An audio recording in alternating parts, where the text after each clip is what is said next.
Hi there, everybody. It's another Friday, which means we are here with you today with another Experience Investigators Ask Me Anything webinar.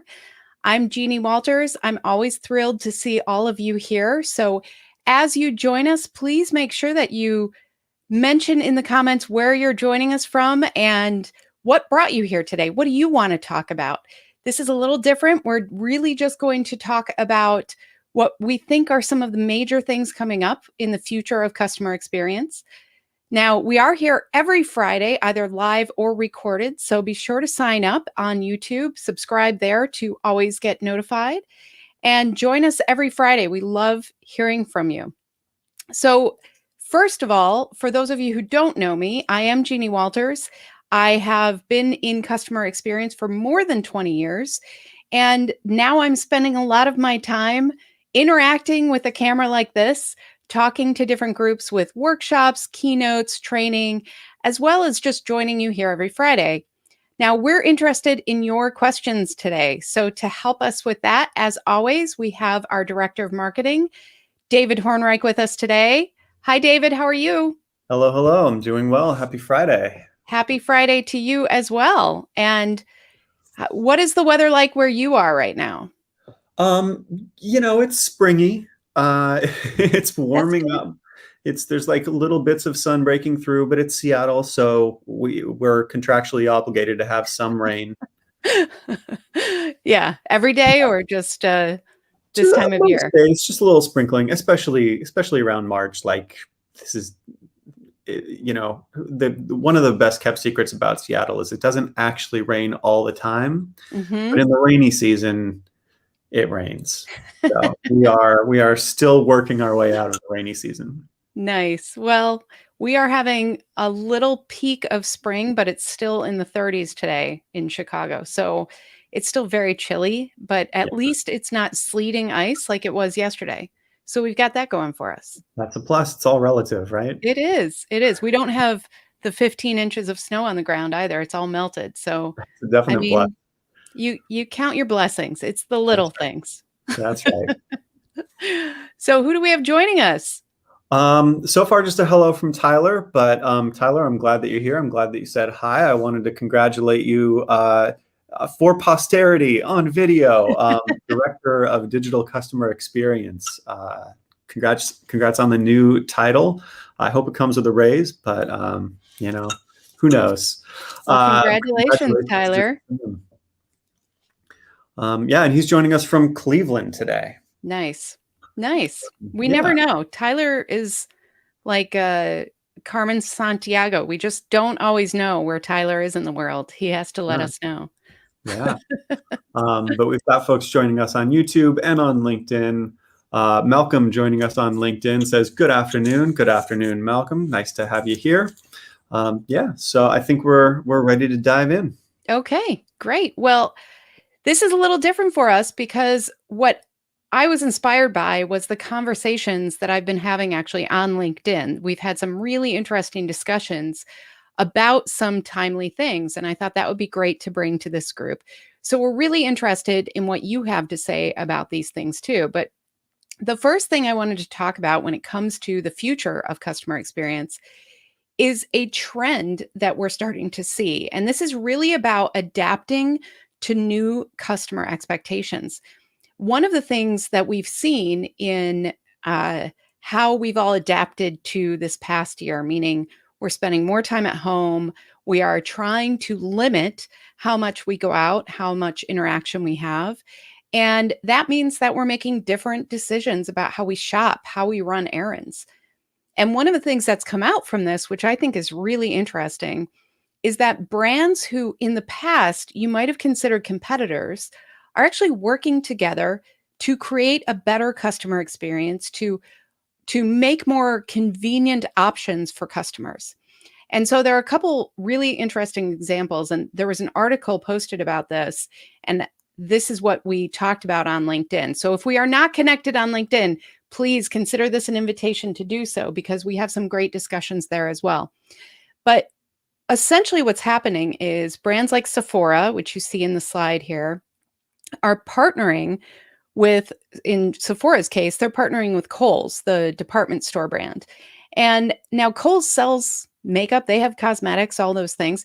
But this move is to make it easier for people to get the brands that they're really seeking while they're in a place that they go anyway. So if people are going to Kohl's to buy home goods or clothing or things like that, then Sephora is right there. Now, for those of you who might not be familiar with the Sephora experience, it's all about when you walk in, they really help you through the process. They are exceptional at customer experience. They have a great digital customer experience.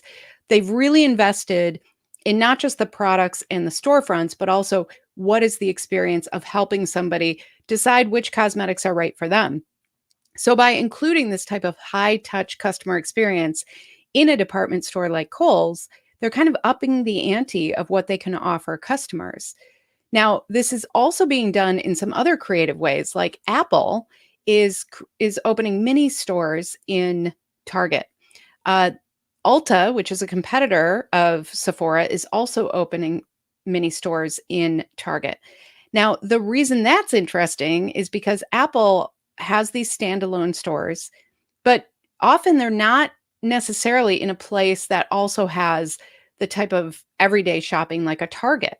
And so by putting those two things together, they're allowing somebody to, take one trip, lower their exposure in today's world, and also just get more done with less time. That's driving a lot around putting the customer first, which I really like.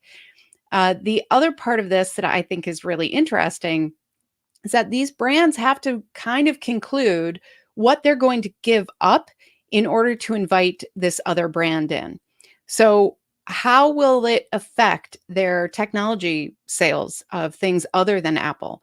What are the ways that maybe they won't have as much choice for customers? Some of that we're not really sure yet how that's going to shake out. But I just think it shows that brands are starting to think, okay, maybe we can't offer every single thing to our customers, and maybe that's okay. Let's look for ways beyond our singular journey, and let's look at the customer's entire ecosystem and see if, as a brand, we can offer them more through that and increase the amount of trust with our brand by doing so.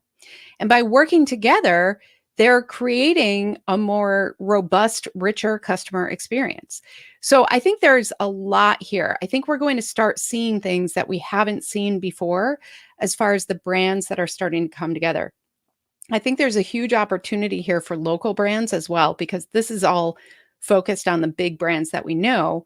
But even locally, what we've seen during this time, which has been so challenging for independent stores and independent restaurants in our own hometowns, here in my hometown where I live, there are restaurants that are figuring out, you know what, we could put packages together to increase carry out orders. And one that I saw was a Mexican restaurant basically said, order this feast. And then we will also, if you want to, there's an add on and they'll do a margarita kit from the bar next door. And so pairing up like that, they were able to provide more value to the customers in a more convenient way. And I think that there's just more and more opportunity here as we really understand our customers' journey, we really understand their pain points, and we look beyond that linear journey about just us and the transactions that we have with our customer. This is why you have all heard me talk about this, but this is why I always say think about your customer's real life. It is not about your brand. They are just trying to do something with your brand. They are trying to achieve something or feel something or just accomplish a goal. And so if you can look beyond that and figure out how can we provide more convenience, how can we make it more effortless, and how can we really show our customers, recognize where they are on their journey, then that's when the magic happens. That's when they start thinking, this is amazing.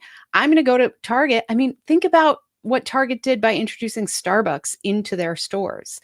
That was, I think, a decade ago now. And people go to Target because they get a Starbucks.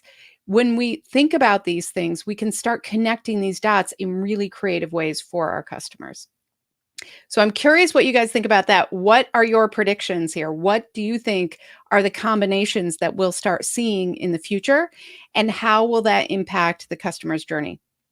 So the other thing that I would love to, oh, and this is another example I wanted to highlight for you. So one of the things that Nordstrom is experimenting with is instead of just kind of offering the periphery around like workout apparel and things like that, they're actually putting in these mini home gyms so that people can try them out in their stores. So instead of just seeing something or seeing a display about something, you can actually go there. They're offering in some cases they're offering even some classes and trials and things like that. What I love about this is that they're kind of taking some of the great parts of the old department stores. Now, I grew up in Chicago. Marshall Field's was here. It was acquired by Macy's, but the flagship store always had this amazing kitchen section where they would host cooking shows basically that you could go, you could learn, you could use the new cookware, all of those things. By creating these experiences that people can try out and feel and touch, it gives them a reason to go into a retail location. Because right now we are all kind of getting very used to having things just show up on our porch. And if we are continuing down that path, we're less motivated to say, okay, what is this really like? How will this work? VR is also coming up a lot here with furniture and things like that because you can start picturing how will things be placed in my living room, or how will this home gym fit? But by actually trying it, it's a little bit of a test drive. It's a way to increase that trust. And Nordstrom is basically saying, hey, we're the place where you're going to walk in and try this out. So, another really interesting conversation and combination that we're having. So, part of this too is also understanding how will AI and other advances help or hinder customer experience. I think AI is fascinating. Artificial intelligence and machine learning is absolutely amazing. We have seen the pitfalls of it because machines learn what we teach them. And so we have seen how when AI and machine learning was first kind of rolled out, there were some really awful examples of humans teaching it the wrong things. And so if you teach it the wrong things, it will be a rude robot. It will actually deliver poor customer service, all of those things. But if you do it well, if you actually really understand how AI works, I'm not saying I do, but there are very smart people who actually know how all of this works, and they are understanding how to program it so that it can continue to learn the way that we want it to learn. But one of the things that we've started to learn about AI is that if we don't have diversity of thought, of culture, of backgrounds going in, then we won't get that understanding of diversity going out. And this is a really important thing around customer experience. If we are developing AI in a vacuum where we're not really recognizing the wonderful diversity of the world, then it's not going to reflect that. It's not going to be culturally sensitive. It's not going to provide the right kind of experience. And this report that came out from the Stanford Institute of Human Centered Artificial Intelligence basically said, you know what? We don't have enough diversity in education right now around the people who are going into this field. And it raised a lot of alarm bells, rightfully so, because we need to really look at how can we encourage that? How can we go throughout the educational kind of life cycle and encourage people with diverse backgrounds to go into this to help us get the right results? It was all about the PhD candidates, actually, because those are the folks who are going to be really involved with this. And the numbers on the non white applicants were really low. And so I think it's an important discussion to have. I think we have to recognize how important this is in the work we do as customer experience professionals. Because if we don't provide that inclusive foundation for tools like AI, then we're going to be in a situation where, 10 years from now, we will not be as far as we could be. It's a hindrance if we don't get this right. So that was one part of the study I thought was really interesting and something to explore and encourage. And I just would love to figure out how can we as CX professionals really encourage that next generation to think about this in bigger and more diverse ways. And then this was really interesting too, because this is all about investment, right? Like who is investing in what for artificial intelligence? And the thing that really stuck out to me as a customer experience professional is the whole idea of speech recognition, computer interaction, dialogue, all of those things. You can see there, it's right in the middle here. Uh, it's right in the middle here. Yeah. You can see how it is a higher priority than it was even in 2019. And that's because we're seeing how powerful these tools are. We're seeing how they can really provide for people in ways that maybe aren't as scalable when we use people. And it's a way to leverage the wonderful humanity and nuance of our people who are serving other people by not tying them up with some of these things that can be handled by AI and machine learning. So I think that the speech recognition and things like that, we are going to see more and more and more of that. We're also going to see things that are really about moving people through the customer journey. And what I mean by that is the more we learn about our customers and where they are in the journey, then we can strategically use these things like speech recognition and dialogue and machine learning to help them through the journey in a way that is more supportive than if we are asking them to do it themselves, or if we're basically asking people to support them through that. Because people, we all have limitations. We can only do one thing at a time. We can only talk to one person at a time if we're a service rep. And so if we are thinking that way, then we want to think about how do we scale that so we can serve more people. This is some of the answer moving forward. So I would love to at this point just kind of open it up to what are you guys seeing and what do you think about these things? Does AI scare you? Does it make you excited like me? Does it make you a little nervous? As well as the diversity question and the brands combining. What are you really seeing and what do you want to know about? And this is all exploration for me too. So I won't pretend to have the answers if I don't, but I think it's a really interesting discussion for us to be having. So, David, what are we hearing? Hello. Yeah. So first off, I just want to highlight a comment from Lauren. Love this. Diversity in CX is critical. Yes, Absolutely. yes, yes. We've got a couple comments from Tyler that are interesting. One, Tyler thinks that we'll see a lot more things that work with Alexa, where brands that you wouldn't normally associate, like your washer and dryer and your music player, are all integrated together into the sort of Internet of Things for a single Mhm. customer experience. I Um, love that. yeah. Yeah, and I think that's a really interesting place to explore because one of the things that I love about how some of the technology in our homes work now is that they figured out, you know what? We don't all watch the same programs. You can live in the same house and have very different tastes, right? So they started putting profiles on the streaming networks so that you could go in and say, this is me. Um, I am you'll hear me talk about it now because this is part of the phases of this, but I'm a Peloton owner now, which I'm pretty excited about. And they have family profiles too, so that you can, because you know what, don't mess up my stats. That's what I have to say about that. But they, they also thinking through, you know what, to Tyler's point, like, love the idea of like, okay, maybe instead of that annoying dryer alarm, you could set what kind of music you want it to play when the dryer is ready, or you could do all of these different things. If you are, several years ago, I actually saw some really cool stuff at South by Southwest that was being piloted. And one of them was that whole idea of you close the fridge, you have a screen, and it says, here's what's in your fridge, here's what you can make for dinner tonight. Things like that, I think, are just amazing because it's really thinking about this isn't just to keep your food cold. This is about running your family life better. This is about making you more efficient and confident. And I think that's where we're going.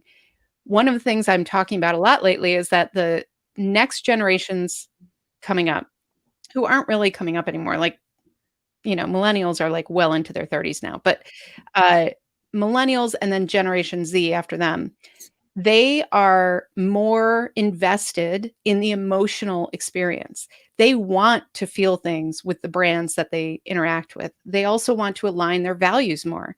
So if you have, a way to connect those dots based on your products and services and then personalize and customize those things through the Internet of Things, through machine learning, all of these amazing things that we have now, that's gold because that's going to increase their likelihood to stay with you. They're going to have such a good experience with the brand that when they go shopping again for the next washer dryer, they're going to say, I loved this brand. And that's what they'll look at. So I think, we went through all these waves with consumer loyalty. And there was a period of time where people said, well, I buy Tide detergent because that's what my parents used. And that's what we use in my family. Like that was how loyal they were. And then we went through this whole thing about price sensitivity and all of these other things where now people are not loyal to brands the way they used to be. I think thinking through how can we personalize it in these really powerful ways, that's what will increase loyalty in the future. So I love that you brought that up, Tyler. Thank you. Tyler has also brought up something that I am certainly not qualified to talk about. Jeannie, I don't know if you are, but let's float it out for the community. He said, I'm intrigued to see how experienced brands will start to work with blockchain and NFT, non-fungible tokens, which are all the rage right now. One early adapter here to watch is the NBA with NBA Top Shot. Somebody sold a LeBron James, like a very average LeBron James dunk for like $1 million plus. I forget the actual amount. Mm-hmm. So who else can find ways to use this technology? And are there going to be lessons that we can learn from the early adapters? Is this just NFT having a moment, or is this going to stick around? And does it tie into the customer experience? Oh my gosh, Tyler, there are no softballs from Tyler. No. Yeah, I'm really intrigued by this discussion, and I have almost nothing to add to it because I don't understand it yet. I wish I could call my 16-year-old up because he's really into this too. I think that there are so many ways to get seduced by some of these things early on when we don't really know where they're going. And so I think it depends a lot on the business you're in, if you should pay attention to this or not. I mean, the other thing that's kind of blowing up right now is the whole audio side of things with Clubhouse and everything else and voice. And I think that's another thing. Like, I'm not convinced that it's going to be as long lasting as some other people are, simply because we've been here before with some other things. So my personal humble opinion is I think the NFT thing is fascinating to watch, but I also don't know if it's going to shake out the way people might think. So I am not one of those like early adopter, let's jump on this people. I usually want to wait and see a little bit and see where it's going and see if it will be valuable. But man, I could be way off on this. And Tyler, you can come back in a year and laugh at me if I am. So you've got that going for you.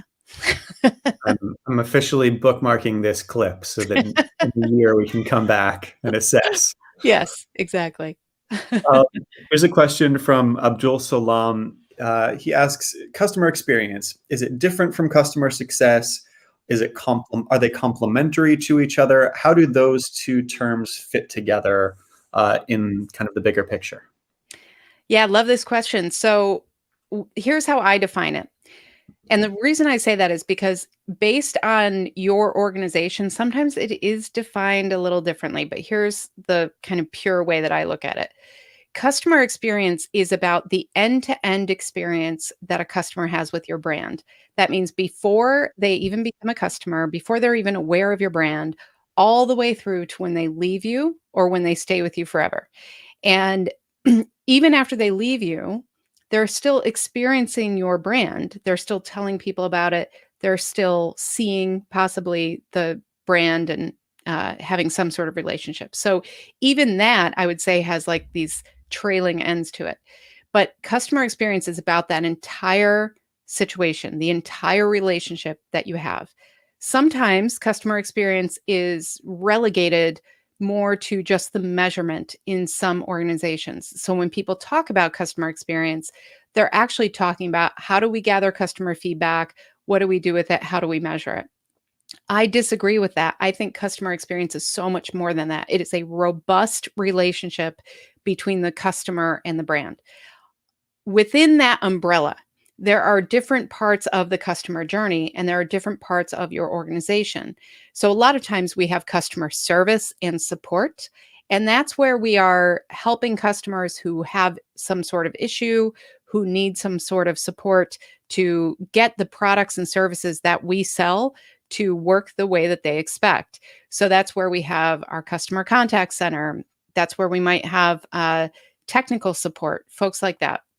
Then customer success, which is often seen in software and technology organizations, but we're starting to see this more in other industries as well. That's the whole idea that, you know what, once they become a customer, once they sign on the dotted line and they give you their money, we need to then help them be successful. So in software, you can imagine this where let's say it's a B2B situation and you have lots of people who are trying to use a new platform. Customer success is there to help guide them through that, to support them, to maybe add on those products when they need them as they grow. So, in some ways, it's what we used to call account management. It's about really understanding who are these customers and how can we help them succeed. I say in some ways because it's not a one-to-one relationship, but sometimes that's how it used to be referred to. Now they're seeing it more from, okay, how can we make sure that we're focused on the customer, which is great, and how can we support them and make sure that they are successful with what we sell. So it's really managing that part of the relationship in a way that is customer forward. So they're very complementary. And in fact, in the best brands that do this, they actually are very it's like yin and yang. They talk back and forth, they share information. So if customer experience has a team that is focused on customer insights, is focused on that feedback, they're going to be wanting to share that feedback with the customer success leaders and saying, you know what, we're hearing that customer satisfaction is going down after deployment, let's say. What can we do about that? And customer success would then want to look at that and say, okay, now that we know that, we can be more proactive about supporting them, not only up until deployment, but right after deployment. So there are lots of ways that it goes back and forth like that. And customer success also gets their own feedback because they're talking directly to customers. They are hearing from them on a daily basis and they are understanding what those pain points are. So they might come back to customer experience and say, you know, we keep hearing that they thought this was going to be part of this. So where are they getting that expectation? Maybe you go back to marketing and say, oh, look, we say this here, and this is how customers are interpreting it. How can we set better expectations with you? So it's all about that end to end journey, and it's all about working together on behalf of the customer. So I hope that helps. Let me know if it did or if I just confused things more. I've got a question that actually came in earlier in the week from LinkedIn, as well as a comment. I want to tie them together because they're both around how we can really use AI well. So first, the question that came in from LinkedIn earlier. This is from Salma. Salma asked, to what extent can chatbots and AI be used? Chatbots can help with average wait time or queues, but can they really be used to increase customer experience satisfaction and first contact resolution? So along those same lines, we have a comment from Swapna here. Ethical AI, I love that term. Mhm. ART, accountability, responsibility, transparency. And then having a simplified gauge of how well we're doing that for the people who can't Mm, program this, people like me and you who yes. don't understand the technical side. With stringent ethical guidelines, currently we don't have that in place. I think I would even say most don't have that in place yet. We're Mhm. kind of on the bleeding edge of that. So Yeah. that's a Great. lot of ideas around AI. But Jeannie, what can you contribute to that? Well, let me start with that comment because I think it's a Yeah. really, really important point. You know, there are governments right now who are looking at either they've already passed some laws or they're looking at laws and regulations around AI and being ethical with it. I know Canada has a policy about it. And that's because once you get into this, you're dealing with people's data in a way that is, you know, more robustly than we have in the past. And that comes down to some privacy issues. That comes down to what does the technology actually learn about each individual customer, and where is that stored and how is that stored? These are big questions, and they are ethical questions. How can we serve people in the right way? And how can we make sure that we are doing this in a way that is compassionate for everybody and really understands what we're dealing with here? So I think it's a really, really good point. Transparency is huge with this. We need to really make sure that however we are addressing these things, there is a level of transparency so people really understand how is their data used, what does this technology really do, and how can the company better serve me, and is that worth it? Like, we have to empower customers to understand that and be a part of that discussion. Now, so I think we're at the very start of the marathon with these discussions around all of this. But I think that's why I get so jazzed about this idea of diversity, because I think that's part of being ethical about this. Like, how can we really make sure that as we develop this technology, that we are really representing as many people as we can, and in ways that are appropriate and compassionate and knowledgeable. And so I think that's a huge part of this. And to your question, David, and I don't remember the whole thing at this point, but I'm going to try. So feel free to jump in. But the question about, like, can chatbots and things like that actually improve the customer experience?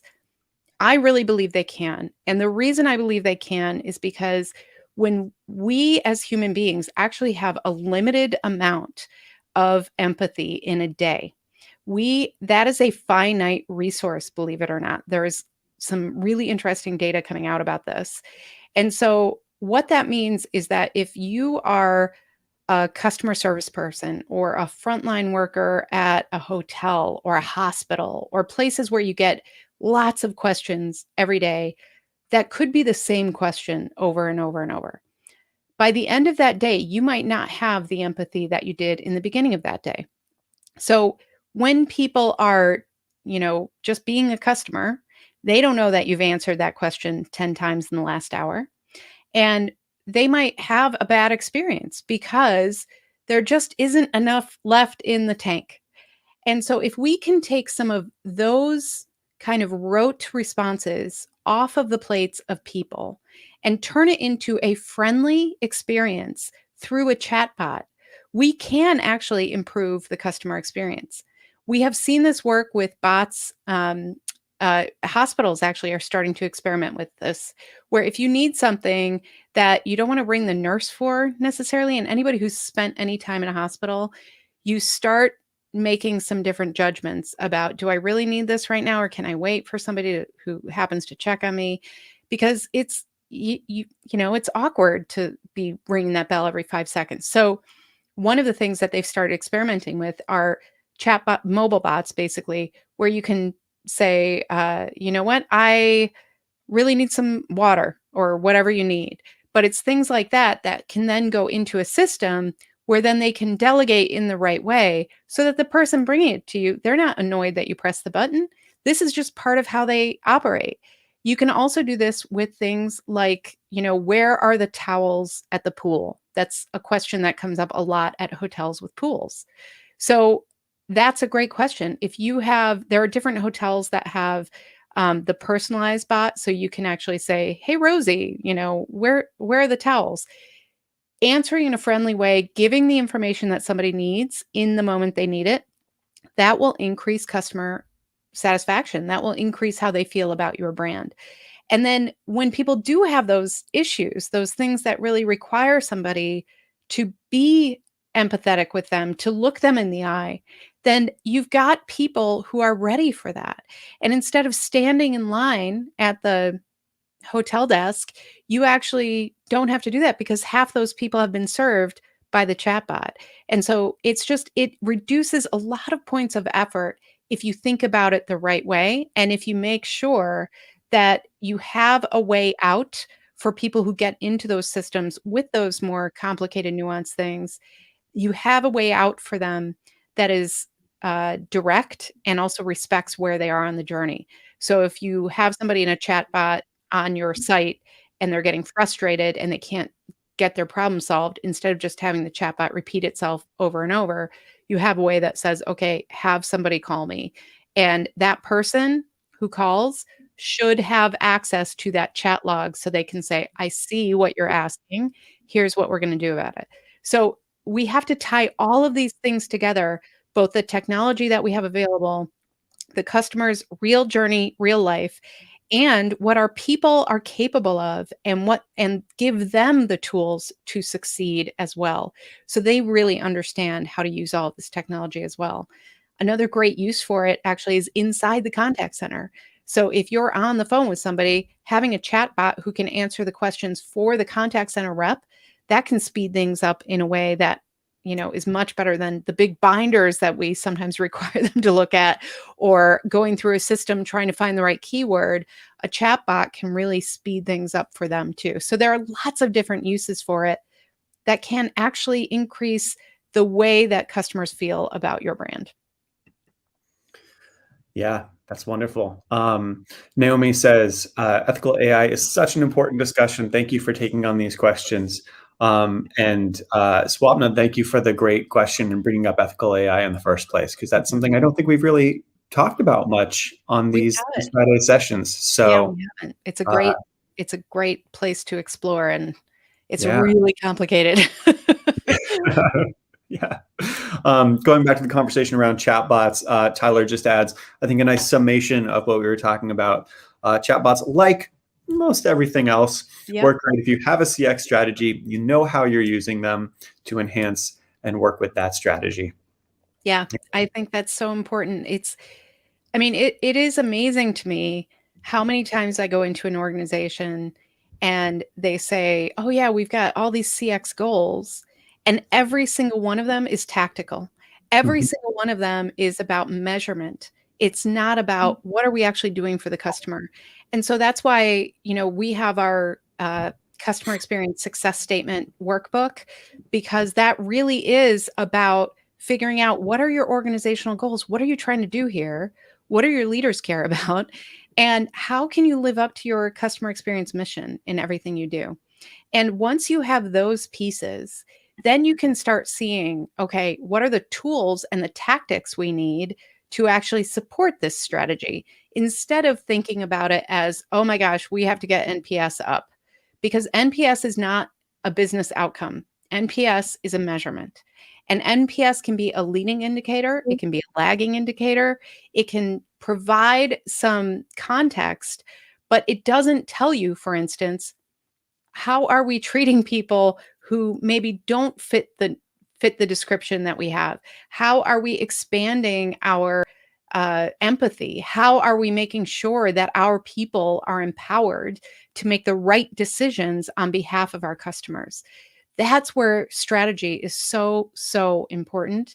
And if you have a strategy that does not include continuously understanding your customers, continuously looking at how are the expectations changing? How is the world changing?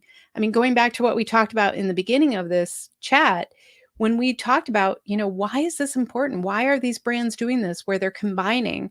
It's because people have different expectations. We don't have all day to run errands anymore. We don't have, it's not a luxury. It's not something people look forward to anymore. This is something we want to get in, we want to get our stuff done, and we want to get out.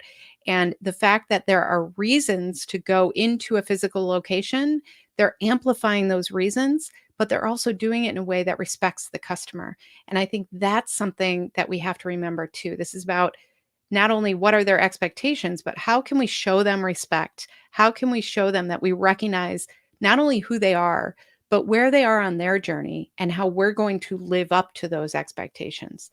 So it's, as always, customer experience is just full of changes and interesting things happening. I can't think of many other industries that have changed quite as much in the last decade. And I think it's going to be super fascinating in the next 10 years to see where all these tools and technologies take us.